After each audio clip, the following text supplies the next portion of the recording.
क्या भाजपा कोई नया चेहरा देखेगी या पुराने चेहरों में से कोई उतारेगी? क्योंकि एमएलए के इलेक्शन है, दोनों सीटें जो है आपके लिए कहीं ना कहीं चैलेंजिंग रहेंगी। किसका मुझे नाम संदीप जी देखेंगे? आपकी ही नज़रों में शायद चैलेंज होगा, लेकिन मेरी नज़रों में नहीं। मैं मानता कि जो छोटी छोटी बातें आप कर रहे हैं, जैसे एक छोटे लीडर की बात की आपने और कांग्रेस में बैठ के आपस में लड़ाई है उनको। अब जैसे आप बात सर की 3 बार एमएलए रहे। मैं बिल्कुल 3 बार एमएलए है, लेकिन रिजर्व थी तब वो इलेक्शन लड़े। अब ओपन हो गई है तो अब किसी को चांस देना चाहिए उनको। इन बात से आपके सहमत हूँ, क्योंकि चेहरा जो भी आएगा नया आएगा। क्यों आएगा नया चेहरा? पुराने चेहरों के ऊपर भाजपा अभी शायद नहीं देख रही। नहीं देखी तो सभी का एक बार फिर से स्वागत है आवाज़ जम्मू कश्मीर के ऊपर। मैं आप सबके बीच में संदीप एक बार फिर से हाजिर हूं अपनी कॉन्स्टिट्यूंसी में हूं इस वक्त, और तहसील खड़ाबली के इलाके खड़ा में मौजूद हूं। हमारे साथ यहाँ के डीडीसी श्री भारत भूषण बराल जी इस वक्त मौजूद हैं, और भाजपा के एक उम्दा कार्यकर्ता भी हैं, और अपने कार्यकर्ताओं के समक्ष इस वक्त बैठे हुए हैं। तो हमने कोशिश करी क्यों ना आज इनसे बातचीत करी जाए, क्योंकि इस वक्त इलेक्शन का जो दौर है वो जम्मू कश्मीर में सक्रिय है, और हर कोई अपने जो इस वक्त चुनावी माहौल में जी रहा है, और उसको उम्मीद है कि हमारा प्रत्याशी जहाँ उम्मीदवार है वो जीत के सामने आएगा। क्या चाहे पार्टी की बात हो, चाहे वो आज़ाद कोई उम्मीदवार हो, हर कोई जो है इस वक्त, कुछ लोग जो हैं वो टिकट पाने की मंशा जो है वो रख रहे हैं। लेकिन इस सभी के बीच में आज सबसे पहले तो इनका स्वागत करेंगे, बाकी बात जो है बाद में करेंगे। सर स्वागत है आपका। Thank you Sandeep ji. मैं खास करके आवाज़ जम्मू का शुक्रगुजार हूँ कि जो आप हमारा टाइम पे टाइम हमारा आपका कवरिंग करते हैं, खास करके मंडल खड़ाबली को। जी तो आपको भी शुक्रिया जी। तो सर मेरा सवाल ये रहेगा कि आज जो है आपको पता है कि जो इलेक्शन का बिल्कुल बच चुका है, डेट अनाउंस हो चुकी हैं और नॉमिनेशन की डेट्स बिल्कुल करीब हैं, और यहाँ पर जो है कुछ पार्टियों में जो है असमंजस बनी हुई है, कहीं लड़ाई जैसी देखने को मिल रही है। मैं भाजपा की बात करूँ, कांग्रेस की बात करूँ, क्योंकि कांग्रेस की तरफ से कुछ उम्मीदवार, जैसे अगर हम सतीश शर्मा जी की बात करें, हमारे ताराचंद जी उप मुख्यमंत्री जम्मू कश्मीर के रह चुके हैं, वे भी जो है उनका नाम भी आगे आ रहा है, कई और लोगों का नाम देखने को मिल रहा है। लेकिन भाजपा की तरफ जो है अभी कहीं ना कहीं जो है असमंजस बनी हुई है, क्योंकि कुछ लोग कह रहे हैं कि श्यामलाल शर्मा जी शंभू कॉन्स्टिट्यूएंसी से लड़ सकते हैं, कुछ लोग बोल रहे हैं राजीव शर्मा जी लड़ सकते हैं, और कुछ लोग जो है नाम बोल रहे हैं कि नरेंद्र सिंह भाऊ जी हैं। बड़े सारे ऐसे नाम जो सामने देखने को मिल रहे हैं। क्या भाजपा के लिए चुनौती रहेगा कि किसको वो उतारेगी? उनकी तरफ से कोई भी अभी जो है वो एक मुहर लगती नजर नहीं आ रही, कहीं ना कहीं सारी चीजें जो है असमंजस में है। क्या कहेंगे आप? देखो, मैं तो सबसे पहले ये कहना चाहता हूँ कि दूसरी पार्टियों में नहीं, कांग्रेस में नहीं जाना चाहता, मैं एनसीपी में नहीं जाना चाहता। मैं अपनी भाजपा सरकार की तरफ, अपने भाजपा के कैंडिडेट की तरफ से जरूर बताना चाहता हूँ कि भाजपा के पास कैंडिडेट की कमी नहीं है। जी। बाकी वालों ने कैंडिडेट चुनने हैं, भाजपा का कैंडिडेट चुन चुकी है, लेकिन भाजपा के पास जितने भी कैंडिडेट, एक से बढ़कर एक दिग्गज कैंडिडेट है। आपने बात की श्यामलाल शर्मा की, वो अपने अपने 2 बार जहाँ से मंत्री एमएलए बन चुके हैं, अखनूर कॉन्स्टिट्यूंसी से, फिर मंत्री भी अलग अलग महकमे से बन चुके हैं, बहुत बड़े नेता हैं। लेकिन उनके अलावा, जैसे राजीव शर्मा की बात की, राजीव शर्मा हमारे अखनूर से विधायक रह चुके हैं। उसके बाद और भी हमारे बहुत सारे लीडर हैं, हमारे वाइस चेयरमैन है, अदरवाइज और भी हमारे छोटे बड़े बहुत सारे कैंडिडेट। मतलब भाजपा के पास कोई कमी नहीं है कैंडिडेट की, लेकिन मेरा दायित्व ये नहीं है कि कैंडिडेट का नाम घोषित करना। मेरा सवाल ये था कि भाजपा किसकी ऊपर जो है अपना विश्वास जताएगी? क्या लगता कौन सा लीडर उनको टक्कर दे सकता? क्योंकि उम्दा लीडर है वो कांग्रेस की। नहीं, मैंने बोला हमारे पास जितने लीडर है ना, हमारे पास एक बढ़िया एक लीडर है। किसके और विश्वास जताएगी? हमारे पास जो भी हमारे पास वो सामने खड़ा है, कमल का फूल, भारतीय नरेंद्र मोदी हमारे। यहाँ पर ये लोकल मुद्दों को देखते हुए इलेक्शन होती है। लोकल मुद्दे की मैं बिल्कुल आपकी से बात कर रहा हूँ। लोकल मुद्दे की चेहरा देके वोट दिया जाता है, चेहरा देख के वोट दिया जाता है। लेकिन हमारे डेवलपमेंट जो हमारे पिछले 10 साल से हुई है, खास करके मैं खराब मंडल बैठा हूँ, खराब की बात करूँगा, छम विधानसभा की बात करूँगा, हमारे पास कामों की, डेवलपमेंट की कोई कमी नहीं रही। लेकिन छोटे छोटे काम है हमारे, छोटी छोटी गलियाँ, छोटी छोटी नालियाँ, जो सरपंचों ने काम किए, पंच सरपंचों ने, हर पंच को 23,40,000 रुपये पर ईयर आता था।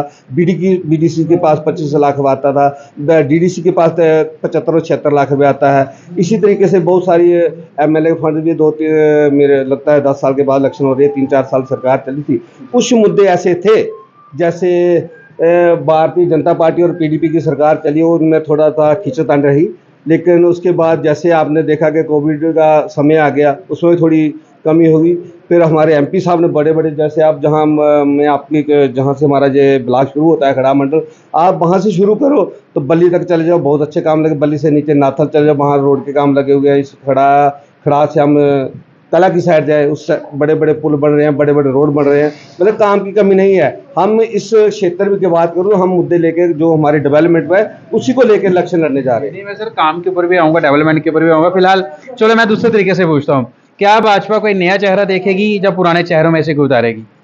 क्योंकि एमएलए की इलेक्शन है, दोनों सीटें जो है आपके लिए कहीं ना कहीं चैलेंजिंग रहेंगी, क्योंकि इधर से ताराचंद जी भी और इस वक्त खास छवि बना रहे हैं, सतीश शर्मा जी भी, उनके बीच में अपनी जो है वो चल रही है। लेकिन कहीं ना कहीं क्या लगता है कि भाजपा में कुछ ऐसा तो नहीं दिखने को, कोई लीडर नाराज हो जाए कि मेरे को टिकट नहीं मिलेगी। अब सबको कहीं ना कहीं उम्मीद तो होगी, कोई अखनूर से कर रहा होगा, कोई शाम से कर रहा होगा, कहीं ना कहीं चैलेंज तो रहेगा ना भाजपा के लिए। मैं बिल्कुल इन बात से आपके सहमत हूँ, क्योंकि चेहरा जो भी आएगा नया आएगा।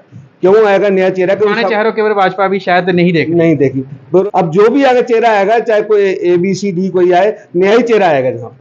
यानी जो पुराने, चाहे वो शंभु कौंची से रहे हैं, चाहे अखनूर से रहे हैं, लेकिन अभी जो है भाजपा नए चेहरे की ओर देख रही है। नए चेहरे की ओर भी देख रही है। पुराने दिग्गज हमारे पास बड़े बड़े दिग्गज है, पुराना में से आएगा। उन्हीं दिग्गजों के लिए चैलेंज है ना भाजपा के लिए। किसका नाम संदीप जी, आपकी ही नजरों में शायद चैलेंज होगा, लेकिन मेरी नजरों में नहीं। मैं मानता कि जो छोटी छोटी बातें आप कर रहे हैं, जैसे एक छोटे लीडर की बात की आपने और कांग्रेस में बैठ के आपस में लड़ाई है उनको। अब जैसे आप बात की 3 बार एमएलए रहे, मैं बिल्कुल 3 बार एमएलए है, लेकिन रिजर्व थी तब वो इलेक्शन लड़े। अब ओपन हो गई है तो अब किसी को चांस देना चाहिए उनको, वो बातें बीच में रहेगी। लेकिन मैं आपको फिर एक बार ये बात चैलेंज करता हूँ कि कोई किसी का जो एक बार किसी रास्ते से निकल जाता है ना, साइड में निकल जाता है, दोबारा रास्ते पे आने के लिए टाइम लगता है। हमारा रास्ता ऑलरेडी साफ है, हम रास्ते पे चल रहे हैं। हम हमारे DDC काम कर रहे हैं, हमारे पंच सरपंच काम कर रहे हैं, हमारा मंडल प्रधान हमारी टीम कर रहे हैं। सबसे बड़ी बात है, हमारे पास जो छोटा छोटा वर्कर है, बूथ प्रधान तक, पन्ना प्रमुख तक हमारे पास कैडर है।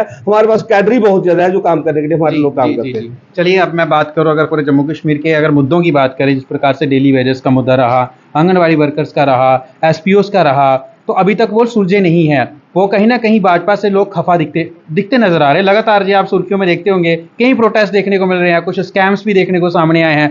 क्या लगता है कि जम्मू कश्मीर का बासी इस बार उन स्कैम्स को देखते हुए जो हुए, भाजपा ने किया, कुछ लोगों ने मिलकर की, किसने किया ये, लेकिन कहीं ना कहीं जिसकी सरकार होती है, जिसका LG प्रशासन है इस वक्त जो है, वो केंद्र सरकार द्वारा जो है वो, आपको पता ही मनोज सिन्हा साहब जो है वो इस वक्त हमारे रूलिंग है, यानी कि हमारे इस वक्त जो है गवर्नर वही है, LG मनोज सिन्हा साहब। तो इन सब चीज़ों को देखते हुए क्या लगता है कि जम्मू कश्मीर की ये जनता है एक बार फिर से भारतीय जनता पार्टी को मौका दे सकती है सरकार बनाने का? अगर कम सीटें रहती हैं तो भाजपा किसके साथ गठबंधन कर सकती है, लेकिन सभी की सभी हर जगह चैलेंजिंग रहेगा, क्योंकि भाजपा जो है वह एक अलग ही विचारधारा से चलती है, जैसे कि आपने को राष्ट्रवाद की विचारधारा से। क्या भाजपा किसी या NC की बात करें, पिछली बार PDP के साथ किया था, अब कम से कम भी 10 साल के बाद चुनाव होने जा रहे हैं।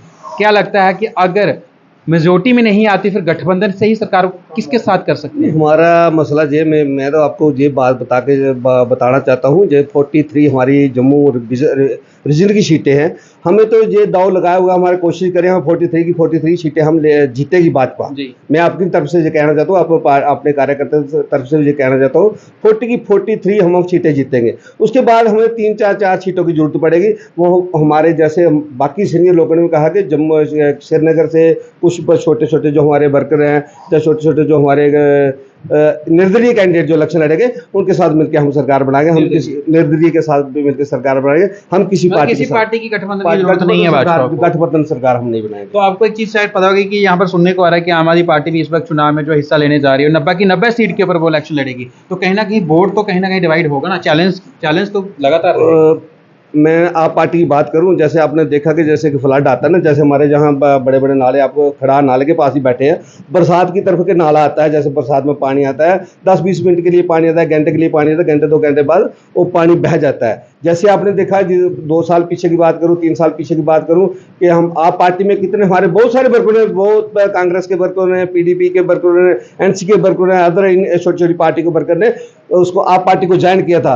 जैसे उन्होंने ज्वाइन किया, उसी तरीके जिस तरीके से वो गए थे उसी तरीके से वापस आ गए हैं। कुछ अगर हमारी पार्टी से कोई 1-2 भी गया हो तो वापस आ गया हमारे पास, अगर NC से गया तो NC में चला गया, अगर कांग्रेस से गया तो कांग्रेस में वापस आ गया। सब लोग वापस आ गए।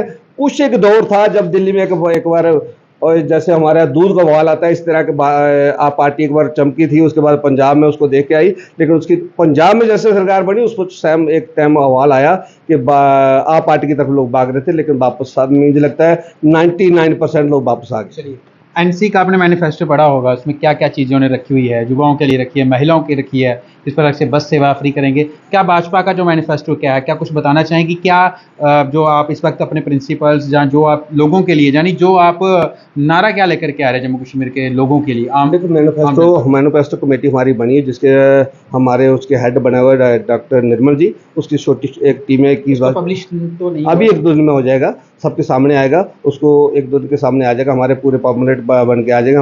हमारे छोटे छोटे वर्करों के हाथ तक पहुंच जाएगा और पूरी पब्लिक में पब्लिसिटी कर देंगे उसकी।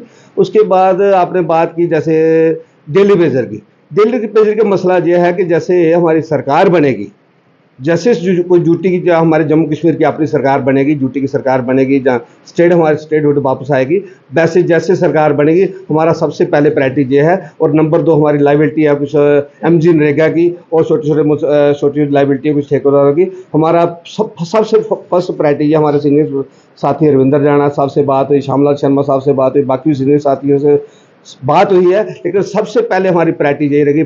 फर्स्ट जो हमारी असेंबली होगी उसमें डेली पेजर और प्लस जो एमजी नरेगा की लाइबिलिटी है इसके ऊपर। अभी सेंटर में तो आप ही की सरकार है ना, अभी भी तो हो सकता था। ये भाई सेंटर का मसला नहीं है, स्टेट का मसला है। स्टेट तो है, लेकिन भाजपा की सरकार ही तो है ना सब जगह। भाजपा की सरकार में बात मैं आपकी बात मान रहा हूँ, हल निकल सकता है, लेकिन हमने जो क्या लगता है कि ये लोगों को पक्का नहीं किया गया कि इसी चुनाव के लिए इंतजार किया जा रहा था कि कहीं ना कहीं इसको मुद्दा बना करके वोट लिया जाए? 100% में ये आपको बात मैं एक ही बात, सारी बातों को मैं एक बात को बोल दिया। इन लोगों का फर्स्ट प्रायोरिटी जब ये असेंबली बनेगी, असेंबली बनने के बाद पहली जो मीटिंग होगी, सर फारूक अब्दुल्ला साहब ने कहा है मैनिफेस्टो में कि डेली वेज को पक्का किया जाएगा, तो सेम बातें होगी ना फिर?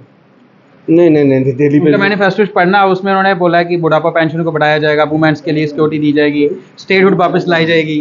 उमर फारूक की बात, यही कह रहे हैं जैसे फारूक साहब की बात करो या पीडीपी की बात करो, उन्होंने हमारे जो डेली पे लगे हुए थे तकरीबन 2002 से लगे हुए हैं, 2014 के बाद 13-14 में लगे हुए हैं, कुछ उसके बाद लगे हैं। उनकी सरकार उनकी बीच में रही भी 10-15-20 साल उनके 96 से लेकर मेरे ख्याल एनसी को पीडीपी की सरकार 14 तक रही, लेकिन तब उनकी सरकार रही। उन्होंने तब नहीं किया जो हम लोगों के प्रायोरिटी में था, अभी प्रायोरिटी में है। मैंने जैसे आपको 100% गारंटी के साथ कहना चाहता हूँ और कह भी रहा हूँ कि हमारा फर्स्ट प्रायोरिटी यही रहेगी कि डेली बेजर का और प्लस इनका हमारा जो एमजी नरेगा की लाइबिलिटी है, इन लोगों को जरूर हल करें। एक चीज़ और पूछना चाहूँगा, अभी हाल ही में महबूबा मुफ्ती जी थी, फारूक अब्दुल्ला साहब थे, उमर अब्दुल्ला जी थे, उन्होंने एक बयान दिया था अगर जम्मू कश्मीर के राज्य का दर्जा बहाल नहीं होता तो वे चुनाव में हिस्सा नहीं लेंगे। लेकिन अब आप किस नज़र से क्या कहेंगे? अब कुछ और ही कहानी। ये कहना चाहता हूँ उनकी करनी और कथनी में बहुत अंतर है। वो कहते कुछ हैं, करते कुछ हैं। हमारी भारतीय जनता पार्टी करनी और कथनी में कोई फर्क नहीं है। आप आज नोट कर लो, आज का दिन नोट कर लो, जो हम कह रहे हैं उस बात पे हम लेके जाएंगे सरकार को। चलिए, तो खास करके अगर हम बात करें हमारे ही एरिया की शाम कॉन्स्टिट्यूंसी, इनके लिए हमारे लोगों के लिए क्या कुछ खास रहेगा अगर भाजपा का प्रत्याशी यहाँ से जीतता है? क्या कुछ फैसिलिटीज़, क्या कुछ डेवलपमेंट प्रोजेक्ट्स यहाँ पर रहेंगे जो अभी भी पेंडिंग है, कुछ चीज़ों में डिले भी हो रहा है, क्या कुछ कहेंगे? नहीं, मैं तो ये आपका जैसे बोल रहे आप कि हमारे लोगों को कहीं ना कहीं विश्वास लेना पड़ेगा। भारतीय जनता पार्टी पर ये देखो ना, सिर्फ शाम की बात नहीं करूंगा, मैं खनूर की बात करूंगा। हमारे पास बहुत सारे पहाड़ी एरिया है, जैसे हमारा डोरी टिगर बाबा मेवल देवस्थान है, उसके साथ पलेल बाबा मेवल देवस्थान का जन्म स्थान है। हमारा नाथल में बाबा मेवल का देवस्थान है, बल्ली में बाबा मेवल देवस्थान है, और डोक जहाँ हमारा पास में खड़ा में बाबा मेवल का देवस्थान है। तो बहुत सारी ऐसे एरिया हमारे पास है, जब मल्ला अप्रोड पुखरी सरियाला, हम देखें और नीचे नीली नाला वगैरह, जब बट्टल टक्कर, ऐसे एरिया देखें, बहुत सारा ऐसा एरिया जिसको डेवलप करने की जरूरत है। और बड़े बड़े, मैं कहता हूँ जो टूरिस्ट के बड़े हब हैं, मैं चाहता हूँ ऐसी एक सिस्टम बनाया जाए हमारी सरकार बनने के बाद, हम अपने एमएलए के साथ बैठ के, जहाँ पे अपने एमपी साहब के साथ बैठ के इन एरियो की एक नई रूपरेखा बनाएंगे, इनको नया डेवलप करें, जिसकी वजह से जैसे लोग वैष्णो देवी दरबार जाते हैं या बागे बहु जाते हैं, हमारे और बड़े सारे नए तीर्थ देवस्थान, हमारे तीर्थ स्थल है, इनके लिए जो रास्ता जाता है इनको मेंटेन किया जाएगा। तो सर इसी के साथ जुड़ता एक और सवाल है, मैंने कई बार, हमारी बातचीत हुई है, मैंने यहाँ के सोशल एक्टिविस्ट जनक वर्मा जी से भी बात करी है, तो मैंने कई बार इस मसले को उठाया है। जो हमारा मस्याल और खड़ा तक रोड आता है उसकी खस्ता हालत है सर, गाड़ी निकालना मुश्किल है, बाइक निकालना, गिरने का इतना डर है, पानी से रोड टूट, उसकी मेंटेनेंस नहीं की जाती है, आज तक उसको देखा ही नहीं गया। चलो ये बात मैं आज ही अभी कहता हूँ, ये 1-2 दिन में करवा देगा, जो उसको डेवलपमेंट का जो बहुत मुश्किल है उसको चला चला देंगे, रोड बना हुआ है उसको चला देंगे, उसको जो छोटे छोटे खड्डे वगैरह वो भर देंगे। उसके साथ साथ मैं आपको यही बताना चाहता हूँ, इसका रोड का नया DPR पैसे आ गए हैं, इसके टेंडर भी हो चुका है इसको डेवलपमेंट के लिए। इसके साथ एक हमारा चलता था कचरियाल से बल्टो, उसके भी टेंडर हो चुका है, जो दोनों रोड बनने वाले हैं। चलिए, बाकी तो आपको शुभकामनाएं। जो प्रोजेक्ट अभी चल रहे हैं खड़ा में और तेज़ी से हैं, लेकिन कहीं ना कहीं बारिश की वजह से शायद रुक चुके हैं, उसके लिए हम आपका शुक्रिया अदा भी करेंगे कि जिन चीज़ों को हम आपसे उम्मीद रखते थे वो कहीं ना कहीं बढ़ने की ओर हैं। तो चलिए, ये थे हमारे साथ DDC भूषण बराल जी। हमारे साथ बातचीत कई बार इनकी होती रहती है, लेकिन अभी चुनावी माहौल है तो चुनावी या सियासी सवाल भी इनसे करना ज़रूरी समझा हमने। कुछ हमने प्रत्याशियों के हिसाब से बात करी कि कौन इनका प्रत्याशी शंभू कॉन्स्टिट्यूंसी से हो सकता है, क्योंकि अखनूर में तो कहीं ना कहीं क्लियर हो ही रहा है, तो उसके ऊपर मैंने सवाल किया नहीं है। मैंने बात करी है शंभू कॉन्स्टिट्यूंसी से, और कांग्रेस के जो कुछ ऐसे उम्दा नाम जो हैं वो उनका आपस में ही चल रहा है, और क्या कुछ जनता किसके ऊपर विश्वास जताएगी या कांग्रेस किसके ऊपर विश्वास जताती है, और भाजपा किस उम्मीदवार के ऊपर विश्वास जताती, किसको टिकट देती है। ये सारी चीज़ें जो है आम जनता के लिए एक एक्साइटमेंट रहेगी, सबके लिए वो सब व्याकुल रहेंगी इस चीज़ के लिए। तो आप लोगों की क्या कुछ राय है कमेंट बॉक्स में रखना ना भूलिएगा, और इस वीडियो को हो सके तो जितना हो सके शेयर करिएगा, और मुझे दीजिएगा इजाज़त। शुक्रिया, जय हिंद, जय भारत।